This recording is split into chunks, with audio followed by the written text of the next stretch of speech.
Sabi mo kanina, hindi pa nag-umpisa yung QM Builders as a contractor? Yes, Mr. Chair. Hindi ka pa nakagawa ng project? Hindi pa kasi yung nag-asawa ko ng 1991, nag-umpisa kami sa hardware. Yung maliit na hardware, nagtitinta ng bambo, mga ganun eh. Bakit nasama ka sa 15 contractors sa listahan ng Pangulo? Kanina tinatanong ko, wala bang kukontra dito sa sinabi ng Pangulo na 545 billion worth of flood control projects ay ito lang mga 15 contractors ang nakakuha, kasama ka QM Builders. Nandiyan ka pala, bakit hindi ka kumontra? Ba't ngayon sinasabi mo, hindi ka pa nakapag...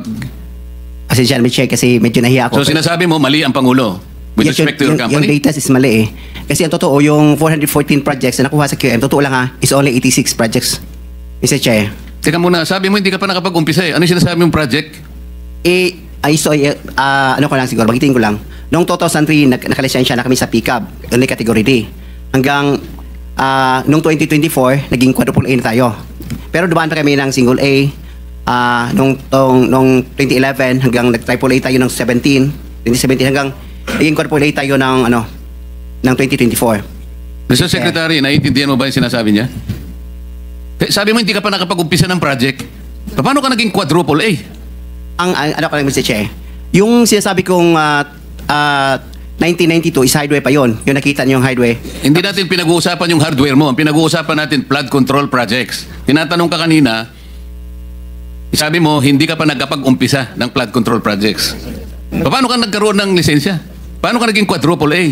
At lalong mahalaga, paano ka nasama sa 15? Gumawa ka na ng flood control project. Gumawa na tayo ng flood control project. O ngayon gumawa ka na naman. Ano ba talaga yung totoo?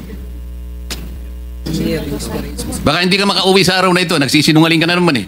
Hindi po kami. Ang sinabi ng Pangulo, kasama ka sa 15. Tama, Mr. Huwag mong mamaliitin ito. Pagkatas dito, aartihin mo kami. Sasabihin mo, hindi ka pa nag-umpisa. Nag-umpisa ka isang hardware. May problema dito eh. Ano na yan, history lang yung sinasabi ko, Mr. Chair. Ano na yung totoo? Yung totoo, may lisensya na tayo na quadruple A ngayon. O ngayon nga, ngayon meron ka ng quadruple. Yes, Mr. Chair. O, ilang project ka na-execute mo na? Marami na eh. O kanina sinabi mo, hindi ka pa nakapag-umpisa eh. Meron akong hawak na martilyo rito, sinasabi ko sa'yo. Mr. Chair. Huwag kang tatawa-tawa kasi hindi nakakatawa ito ha. Mr. Chairman. Dito lang nagsisinungaling ka na eh. Mr. Chairman, if I may. Yes, Mr. Mukhang Senator. nahihirapan kasi si Mr. Kirante mag-explain. Tama ba to? Ang sabi mo kanina, hindi ka pa incorporated at ngayon incorporated ka na in 2024. Yes. No. Hindi rin. Yung incorporated, yung on process pa yun, hindi pa namin na ano yun, na-approve. So lahat ng project na ginawa mo, sole proprietor. Yes, Your Honor. So nakapag-project ka na. Yes, Your Honor. Ano yung sinasabi mong hindi ka pa nagsisimula or hindi mo pa nagagawa? Yung incorporated, kasi hindi pa na-approve yung ano namin, hindi pa naman practice, hindi pa na-transfer from sole proprietorship into... So kaklaruhin ko lang, marami ka ng project at tama na isa ka sa top 15, correct, Mr. Kirante? Yes, Your Honor. Pero hindi ka pa incorporated. Hindi pa. Yun yung sole sinasabi mong hindi ka pa incorporated. Yes, Your Honor. Yun yung binabanggit niya kanina, Mr. Chairman. Malabo pa rin eh. Mr. Secretary, tumatanggap ka ng isang sole proprietorship na mag-undertake ng flood control? Well, Mr. Chair, actually, he has the pickup license eh. Paano siya nagkaroon ng pick-up license as a contractor? He has the a pickup license. Paano ka nakakuha ng pick-up license, Wala pa Mr. nung, Kirante? Sole wala. proprietorship ka lang? Yes, Mr. Chair. Kailan mo nakakuha yan? 2003. Hanggang nag-upgrade tayo sa 2007, naging B tayo. Hanggang 2011, naging A tayo. Yung 2017, naging triple A So, tayo. ano yung net financial contracting capacity mo as a sole proprietorship? 40 billion, Mr. Chair. 40 billion? Yes, Mr. Chair. Yung financial statement mo, padala mo sa amin. Mr. Chair, if I may. Mr. Chair. Teka muna, si Senator JV muna para matapos natin lahat. Quick lang para sa kanya. Ganino, Kay Randy. Habang hindi pa siya umalis. naniniwala ka pa dyan? Naintindihan ko, Mr. Chair, dahil tingin ko, Bisaya ito, hirap mag-express ng sarili niya in Tagalog. Kaya, I would rather advise him na uminom ka ng tubig, mag-inhale ka, relax ka, at ang pagsalita mo, huwag mo masyadong bilisin. Naintindihan kita, parang tayo Bisaya. May difficulty in expressing yourself ka. Hindi ko kinakapihan, Mr. Chair. Ang sinasabi niya, meron siyang 40 billion pesos. 40 billion. NFCC. 40 billion ang sinasabi niya. NFCC, Mr. Chair. Kaya nga, 40 billion pesos. Yes, Mr. Chair. Oh. Naniniwala ka, Mr. Senator? Ano yung NFTC, Mr. Chair? Di ko... Net Financial Contracting Capacity. Totoo, tinood na, may. Ha? May 40 billion ka? Yes. Nakadeposito sa bangko na? Unsa man na? Ay, Paano? hindi. Yung NFCC kinuha sa... Ano yan? Yen o pesos? Asset yan. Kasi yung NFCC, kinocompute ng times 15 yon, Mr. Chair. Halimbawa, may 1 billion ka sa bangko. Pwede ka sa 15 billion. So, halimbawa, may pera ka sa bangko na 2 billion, ibig sabihin, pwede ka sa 30 billion. Yan ang computation. Kaya tayo yung pera natin, kasama ng mga assets, more than 2 billion. Kaya i-multiply natin ng 15, abot ng 40 billion. Kaya kami monta at hanggang 40 billion.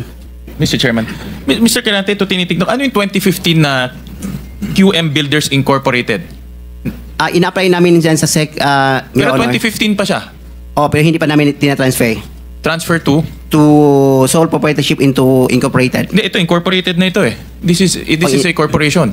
Kasi ang explanation ng bookkeeper natin, yung ano natin gahandol, yung experience ng from sole proprietorship, itatransfer muna sa Hindi, iba yung incorporated. experience, iba yung corporate entity. Incorporate entity is 2015 nandyan na siya. Pero sinasabi nyo, walang nangyayari. Wala nangyayari. Ang Ina-apply lang. ginagamit nyo since noon pa ay yung inyong sole proprietor. Yes, Your Diyan Honor. pumapasok inyong income, in other words. Yan yung ginagamit nyo pagbibid ng mga projects. Yes, Your Honor. Tama? Ganun ba? Ganun ba ang interpret? So dalawang entity, yung sole proprietor at yung incorporation. Yes, Your Honor. Okay, sabit nyo na lang ho sa amin yung mga dokumento na yan. Thank you, Mr. Chairman. Senator JB? Thank you, Mr. Chair. Mr. Chair, siguro ang gusto natin dito, aside from the accountability that we're looking for, ang gusto natin ma-achieve in aid of legislation. Mr. Chair, I have the second bill that I filed in this Congress is a comprehensive master plan for infrastructure development. Na kahit sino po ang maging presidente, when it comes to infrastructure, especially big ticket items, dapat po tuloy-tuloy. Tulad ho ng mga floodway projects, kanina nabanggit ni Secretary, it transcends different multi-year po ito at it may transcend different administrations, no. Ang tanong ko lang, Mr. Secretary, siguro matagal na rin ho kayo nasa DPWH. Dati po meron tayong Napindan Channel, Manggahan Floodway, and other big flood control projects, pero parang lately do we have similar flood control projects of this magnitude, yung ganito kalaki? Kasi sa tingin ko po, siguro sagutin nyo rin po ko, yung taon-taon na pinoproblema ng Central Luzon, ng Bulacan, ng Pampanga, kailan tayo nandito rin. Ang kailangan po talaga rito, floodways, speedways, and water impounding. So, Mr. Secretary, at present, meron ho ba tayong ganitong mga uri ng proyektong ginagawa? Before the Secretary answers that question, let me acknowledge the presence of our senior Vice Chair of this committee, Senator Alan. You can now answer the question. Thank you, Mr. Chair. Yes, Mr. Chair. We have similar projects of that magnitude in the other river basins, major river basins in the country, Mr. Chair, that are financed by official development assistance, Your Honor. And in these major river basins, they have a comprehensive master plan, Your Honor. But Mr. Secretary, as we had discussed already, no matter how comprehensive these river basin master plans, until and unless you are able to coordinate with that office that we made reference to earlier, Yes. This is the River Basin Control Office, walang mangyayari dyan. Because it should have been an integrated one. That's Kahit na 100 river basins pa yan, with their separate and individual master plans, kailangan pong coordinated per the mandate of the law na nakalagay sa balikat ng RBCO.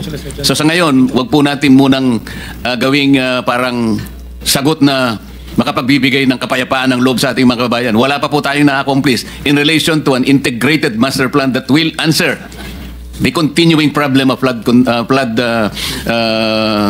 ravages in this country, Mr. Secretary. That's correct, Your Honor. Total, pinag-usapan na rin kanina pa na master plan po dapat ay sundin, no? Pinoint out na rin po ng ating chair. Pero, Mr. Secretary, nabanggit ko kanina, 3 taon na ho tayo. Pangatlong taon na ito, kung di ako nagkakamali, na tayo nagkakaroon ng pagdinig dito tungkol po sa flooding. Paulit-ulit din po ang ating nakukuhang tanong at sitwasyon. Hindi, naalala ko na rin ating majority leader, ilang taon na ritang naglalabas ng sama ng loob dahil ang kanyang probinsya mismo ay laging lubog sa baha. Doon po sa Central Luzon, for example, Secretary, ano po ba ang kailangan gawin? What projects are needed? Yung mga big ticket items that are needed really to mitigate or to flush the floodwaters faster, no? Alam naman natin, we can fight nature. Pero sa ngayon, talagang bakit naiiwan sa Pampanga, sa Bulacan, Northern Luzon, bakit with 350 billion, dapat to may resulta na ho tayong nakikita, Mr. Secretary?